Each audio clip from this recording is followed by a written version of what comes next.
Meus irmãos, graça e paz. Espero que todos estejam bem.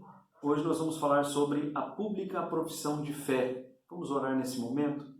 Pai querido, em nome de Jesus, rogamos ao Senhor que fale aos nossos corações, que o Senhor nos dê entendimento da Tua palavra, que o Teu Espírito esteja agindo em nós. E que nós possamos entender, Pai, sobre esse tema tão importante que é a pública profissão de fé. Em nome de Jesus que oramos. Amém. Meus irmãos, a pública profissão de fé faz parte daquilo que nós chamamos de um tema do cristianismo básico. Nós estaremos tratando sobre esses temas nesta quarta-feira e nas próximas. Então, nós vemos que a pública profissão de fé ela é um princípio estabelecido por Jesus. Muitas pessoas têm dúvidas a respeito desse tema. O que é a pública profissão de fé? Os novos têm dúvidas a respeito deste assunto, mas muitas pessoas que estão na igreja há tempos também mantêm dúvidas a respeito deste tema. Então, quando nós olhamos para a Escritura, veja lá Lucas capítulo 12, versículos 8 e 9, Jesus estabelece ali o princípio da pública profissão de fé. Digo-vos ainda, todo aquele que me confessar diante dos homens, também o Filho do Homem o confessará diante dos anjos de Deus. Mas o que me negar diante dos homens, será negado diante dos anjos de Deus. Então Jesus deixa claro aqui que é preciso confessar a fé que temos nele publicamente. Nós não devemos negar a Cristo, porque o texto é bem claro. Todo aquele que me confessar diante dos homens, ou seja, aquele que fizer a pública profissão de fé em Cristo, também o Filho do Homem o confessará diante dos anjos de Deus. Mas o que me negar diante dos homens será negado diante dos anjos de Deus. Quando nós olhamos para Atos, capítulo de número 8, abra a sua Bíblia lá, Atos, capítulo de número 8, nós vemos ali Felipe evangelizando um eunuco, alto oficial de Candace, um dos guardas do tesouro, esse etíope era um homem de grande importância. E Felipe o evangelizou e ele quis ser batizado, mas antes de ser batizado, ele declarou a sua fé em Jesus. Então veja ali o capítulo 8 de Atos, versículos 35 a 38, diz assim a palavra de Deus. Então Felipe explicou, e começando por esta passagem da Escritura, uma passagem de Isaías, anunciou-lhe a Jesus. Seguindo eles, caminho fora, chegando a certo lugar onde havia água, disse o eunuco, eis aqui água, que impede que eu seja batizado? Então o eunuco disse a Felipe, eu quero ser batizado. O que me impede de ser batizado? Felipe respondeu, é lícito, se crês de todo o coração. Então Felipe perguntou, você crê de fato? Você crê de todo o coração? Ou seja, isso é algo sério, você realmente está fazendo isso por fé? E o etíope respondeu a Felipe, creio que Jesus Cristo é o Filho de Deus. Então mandou parar o carro, ambos desceram a água e Felipe batizou o eunuco. Então é preciso que aqueles que vão ser batizados, é preciso que eles professem, é preciso que eles declarem a fé em Cristo de maneira clara e consciente. Quando nós olhamos para o apóstolo Paulo, vamos abrir a palavra de Deus agora em Romanos, capítulo de número 10, os versículos 9 e 10, Paulo também traz esse assunto. Lá em Romanos capítulo 10, versículos 9 e 10, Paulo escreveu assim, se com a tua boca confessares Jesus como Senhor, e em teu coração creres que Deus o ressuscitou dentre os mortos, serás salvo. Porque com o coração se crê para a justiça, e com a boca se confessa a respeito da salvação. Então Paulo diz aqui que é preciso crer com o coração e é preciso confessar com a boca. Então essa é a base bíblica, Passamos aqui alguns textos que servem de base bíblica para a pública profissão de fé. E por que esta confissão deve ser pública? Romanos capítulo 1, versículos 16 e 17 diz assim, a palavra de Deus, pois não me envergonho do evangelho, porque é o poder de Deus para a salvação de todo aquele que crê, primeiro do judeu e também do grego, visto que a justiça de Deus se revela no evangelho de fé em fé, como está escrito, o justo viverá pela fé. Então nós não devemos ter vergonha do Evangelho. Nós devemos ter orgulho do Evangelho. E quando nós temos, de fato, orgulho de algo, nós professamos, nós confessamos. E quando nós cremos, de fato, em Jesus, como único Senhor e Salvador, nós o confessamos. Então, assim, e o que devo professar? Né? O que é que eu devo confessar? O que eu devo professar nesta profissão de fé? Nós já falamos aqui que devemos confessar Jesus como único Senhor e Salvador. Mas nós devemos confessar a Trindade para ser batizado, para fazer a pública profissão de fé. E a pública profissão de fé, ela acontece no momento do batismo, né? Os adultos, quando a pessoa se converte já em idade adulta, a profissão de fé acontece no momento do batismo. Mas alguns são batizados na infância, e aí quando atingem a idade adulta, eles fazem a pública profissão de fé, mas já tendo sido batizados na infância. Eles devem confessar então a Trindade, crer na Trindade, o Pai, o Criador de todas as coisas, sustentador e mantenedor de todas as coisas. É preciso confessar a fé no Filho, na encarnação do Filho, ou seja, o Deus que se fez homem na pessoa do Filho. Também é preciso confessar fé na morte e na ressurreição de Jesus Cristo. E nós sabemos que aqui é um ponto difícil para muitas pessoas. Muitos não creem que Jesus ressuscitou dentre os mortos, mas o cristianismo, ele crê, os verdadeiros cristãos, eles creem que Cristo, ele é Deus que se fez homem, esteve entre nós, morreu na cruz, ali derramou o verdadeiro sangue e ressuscitou ao terceiro dia. Preciso confessar que Jesus é suficiente Salvador, remidor e justificador para a vida eterna. Não existe outro caminho de salvação. O cristianismo ele é sectário. Ele prega que o único caminho de salvação é Jesus Cristo. O próprio Jesus disse: eu sou o caminho, a verdade e a vida. Ninguém vem ao Pai senão por mim. Nós devemos confessar também fé no Espírito Santo, santificador e doador da vida, aquele que nos regenera para a nova vida. Devemos confessar também a fé na Bíblia, a palavra de Deus, professamos crer na palavra de Deus como única regra de fé e de vida. E aqui também é um ponto que pega para muitas pessoas. Muitas pessoas elas creem em Deus, mas quando nós perguntamos a respeito da Bíblia, você crê que a Bíblia é a palavra de Deus, Antigo e Novo Testamento? Você crê? As pessoas dizem, olha, muitas pessoas dizem, eu não creio que a Bíblia ela é a palavra de Deus para ser regra de fé e de prática hoje. Algumas pessoas elas acreditam que a Bíblia contém princípios, né, princípios divinos, mas que ela não é a palavra de Deus. Já nós não cremos que a Bíblia contém a palavra de Deus. Nós cremos que ela é a palavra de Deus. E ela é regra de fé e de vida para todos aqueles que estão em Cristo. Para muitos ainda a Bíblia é apenas um mito, né? Um livro de histórias. Para nós não. Tudo que a Bíblia traz é fato, é realidade. Ela é de fato a palavra de Deus. No que implica a profissão de fé? Em aliança com Deus. Aqueles que se batizam, que são batizados e professam a fé, eles entram numa aliança com Deus e assumem um compromisso com a igreja de Deus. Quando devo fazer a pública profissão de fé?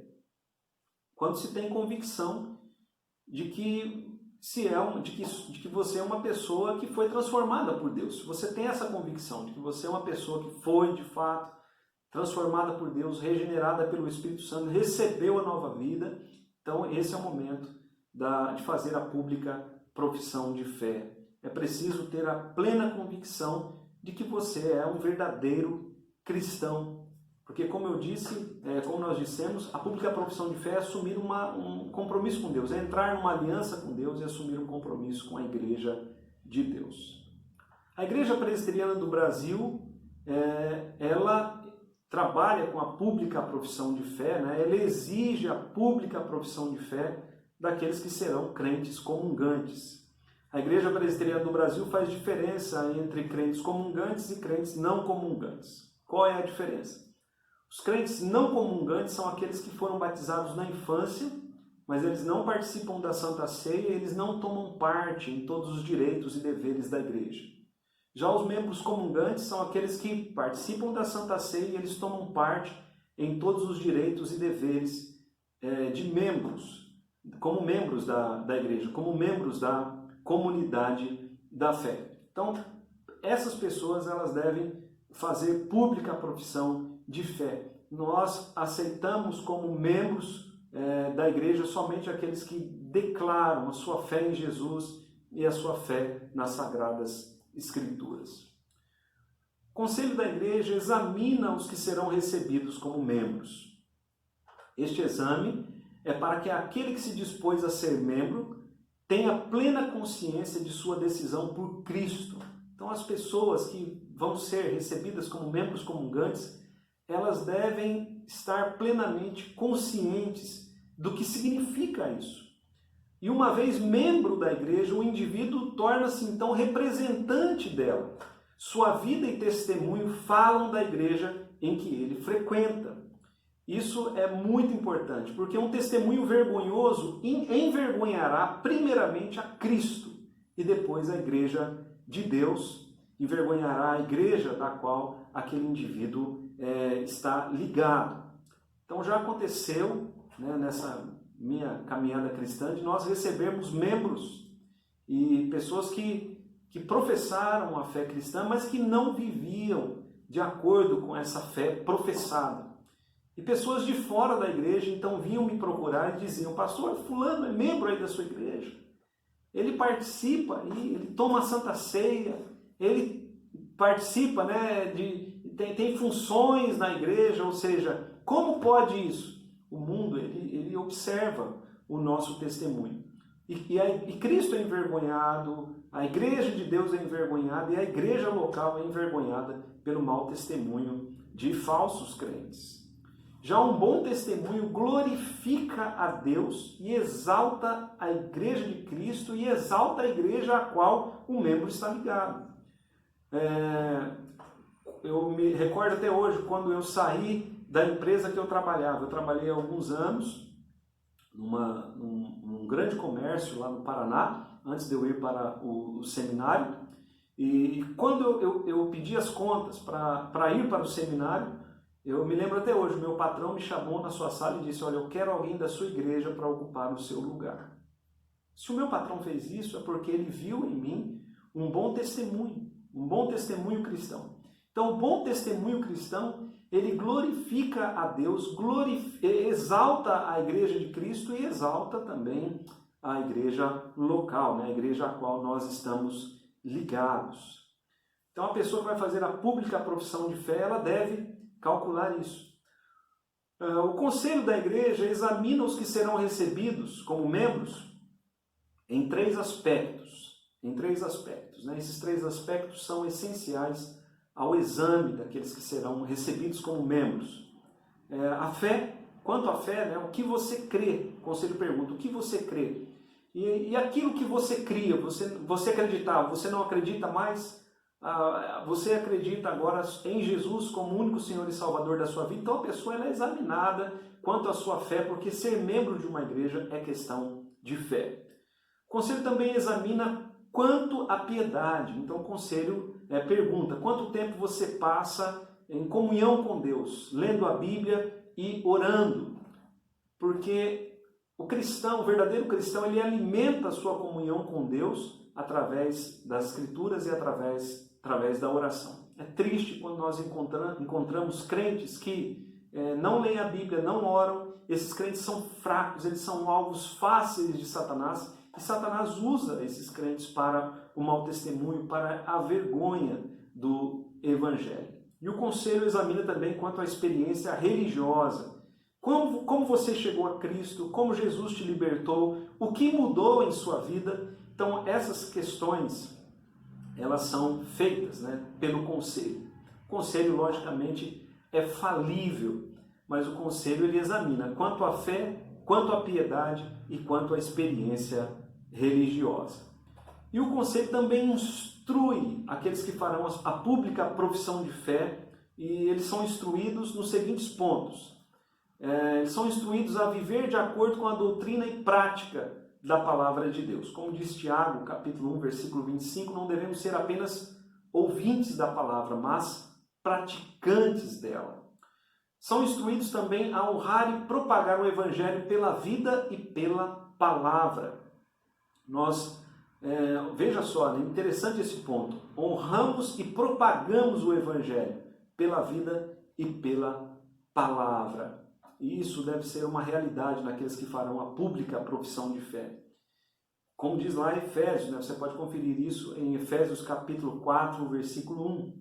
E aqueles que serão recebidos como membros da igreja, aqueles que farão a pública profissão de fé, também são instruídos quanto ao sustento da igreja. Eles devem sustentar a igreja e suas instituições de duas maneiras, moral e financeiramente. E é interessante também esse ponto, porque os cristãos eles devem sustentar a igreja moralmente, como nós enfatizamos aqui tanto a importância do testemunho, de apresentarmos as evidências da salvação. Então o cristão ele deve sustentar a igreja moralmente e financeiramente. Essa é uma obrigação dos membros da igreja, embora muitos que são membros não fazem isso, não participam disso, e muitos que não são membros participam disso. E nós vemos que a vida dessas pessoas que contribuem com a igreja, que investem na igreja, nós vemos que essas pessoas têm a vida muito abençoada, embora nós cremos e oramos para que elas sejam movidas pelo Espírito Santo a fazerem a pública profissão de fé, juntamente com o seu batismo. O conselho também instrui essas pessoas que farão a pública profissão de fé a estarem sujeitas às autoridades da igreja, enquanto as autoridades da igreja estiverem sujeitas à palavra de Deus. Então fica claro aqui que os primeiros a estarem sujeitos à palavra são as autoridades. Então as autoridades da igreja elas devem viver em submissão à palavra. E a igreja então estará submissa a estas autoridades. E aí então fica claro, fica fácil, porque alguém não se sujeitaria às autoridades da igreja, estando estas autoridades sujeitas à palavra de Deus. E aí então nós revertemos a pergunta.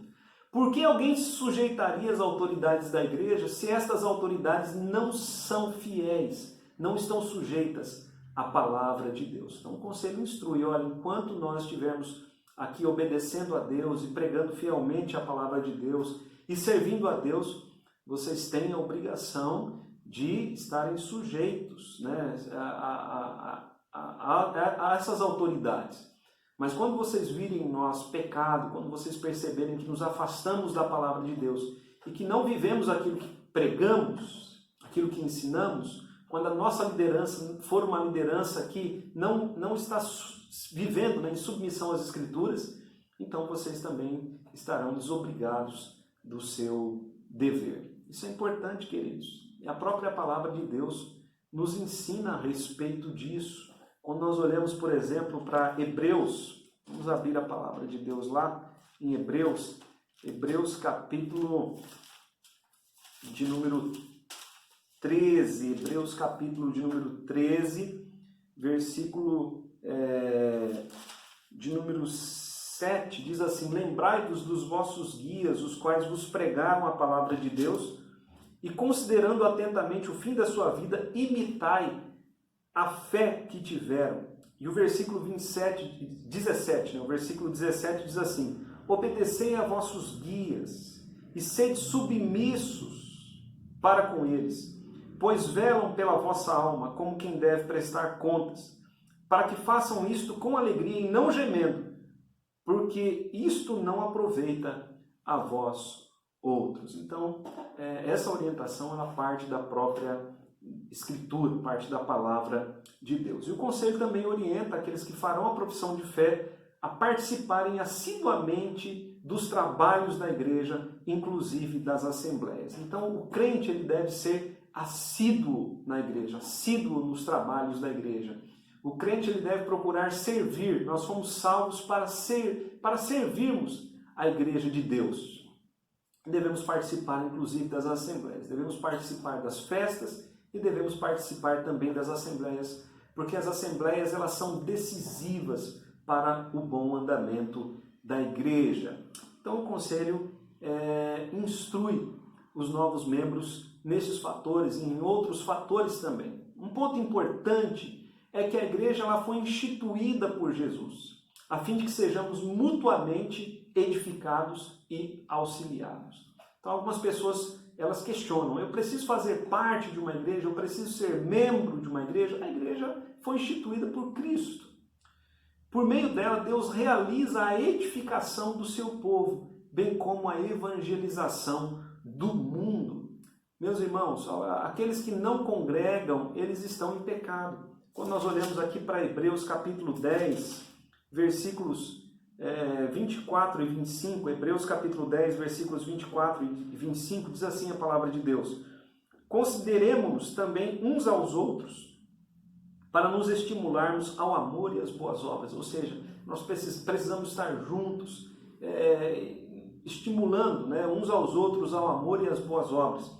Não deixemos de congregar-nos, como é costume de alguns, antes façamos admoestações, tanto mais quanto vedes que o dia se aproxima. Então ele deixa claro aqui que, sabendo nós que Cristo está voltando, e tendo essa consciência de que ele voltará, nós precisamos estar juntos, precisamos estar congregando, não podemos nos afastar da congregação. E fica implícito aqui que aqueles que não estão congregando, que aqueles que deixam de congregar, eles estão em pecado, porque eles precisam ser admoestados de que é preciso fazer parte, ser participante da igreja de Cristo.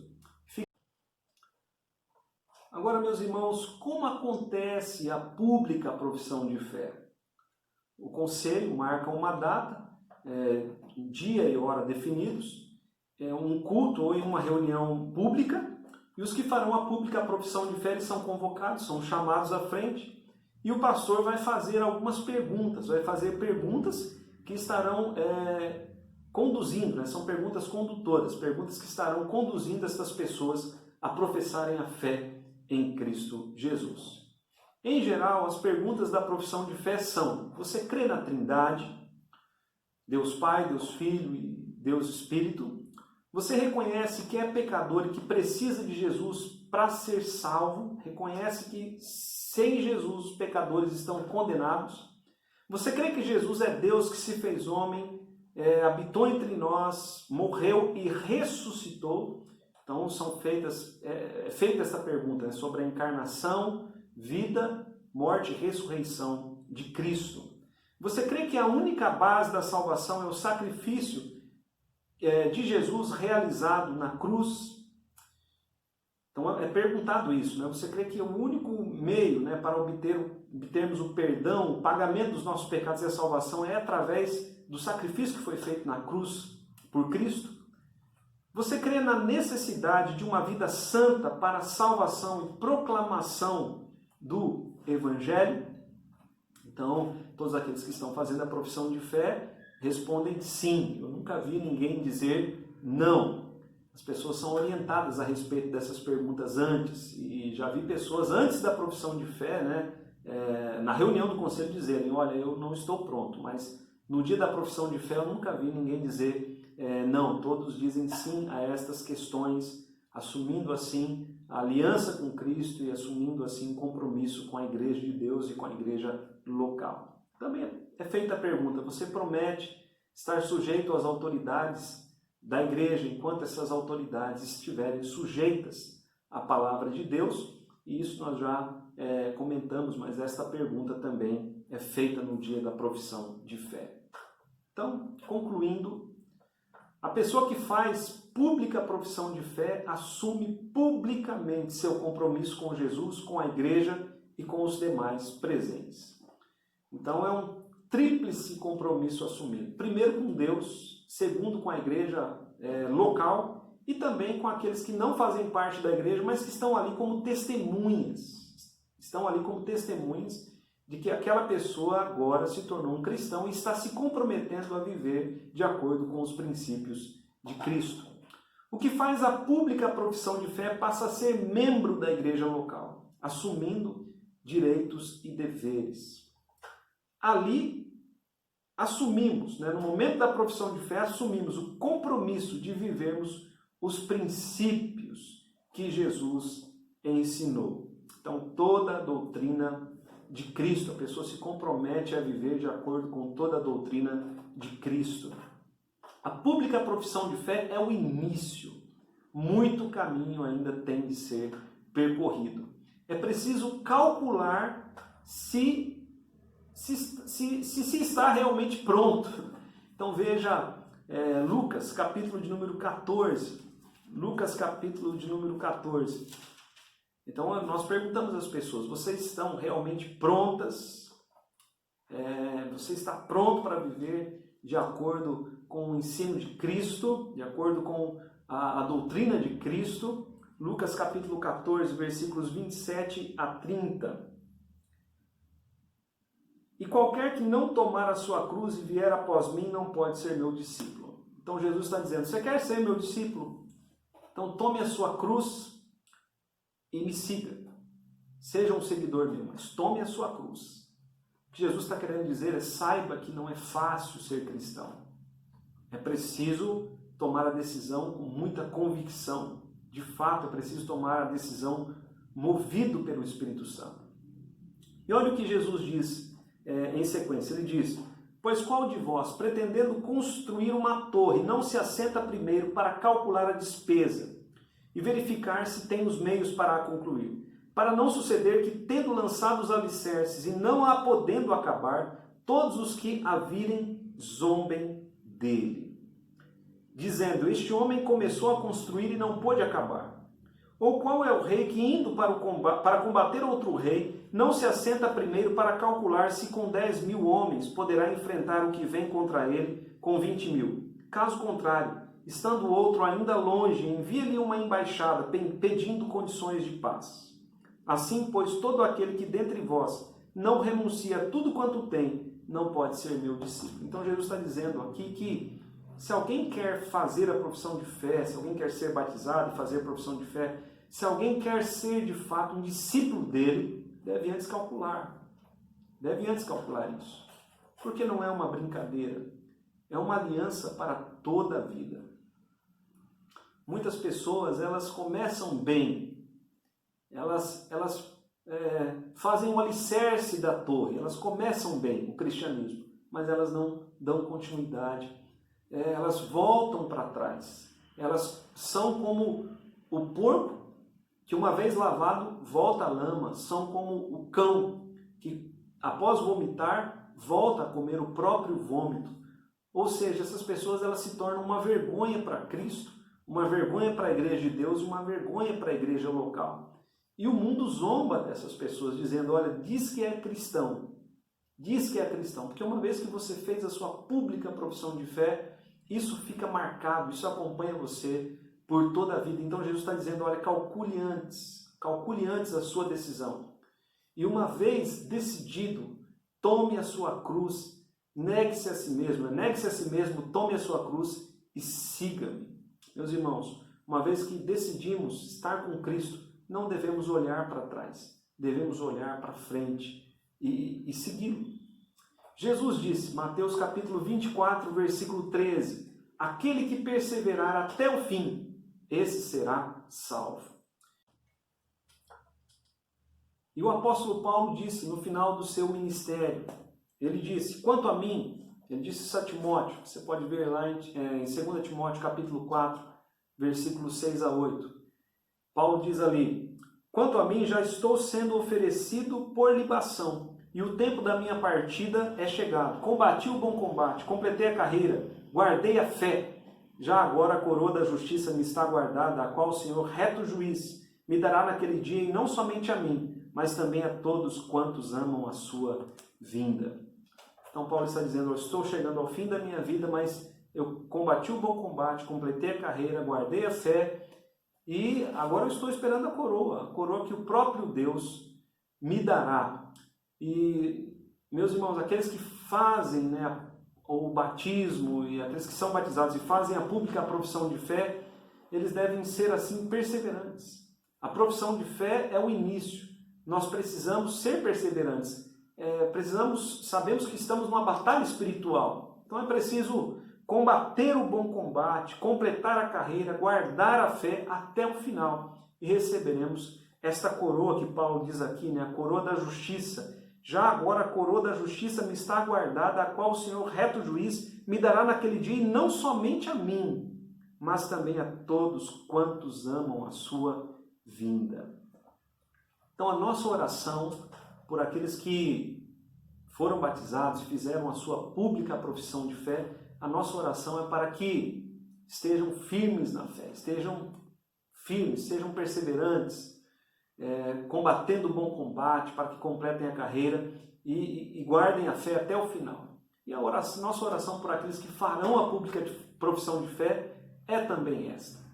Então, meus irmãos, que Deus abençoe a todos, que não tenhamos vergonha do Evangelho, mas que possamos declarar para esse mundo a nossa fé em Cristo. E sabemos que confessando a Jesus, Ele mesmo nos confessará diante dos anjos de Deus. Pai querido, em nome de Jesus, nós colocamos diante de Ti todos aqueles que professaram a fé e todos aqueles que ainda farão a pública profissão de fé. Oramos, Pai, em nome de Jesus Cristo, para que cada irmão, para que cada irmã combata o bom combate, complete a carreira e guarde a fé. Oramos, Pai, em nome de Jesus, para que o Senhor faça de cada um do Teu povo um testemunho vivo. Que nós possamos, Pai, glorificar a Deus e que nós possamos exaltar a Igreja de Deus através da nossa vida e da nossa profissão de fé, a todo tempo e em todo lugar. É a oração que nós fazemos em nome de Jesus Cristo. Amém. Que Deus abençoe todos vocês, tenhamos uma boa semana, que Deus fortaleça o seu povo na fé e edifique o seu povo através da sua santa palavra. Em nome de Jesus. Um abraço a todos.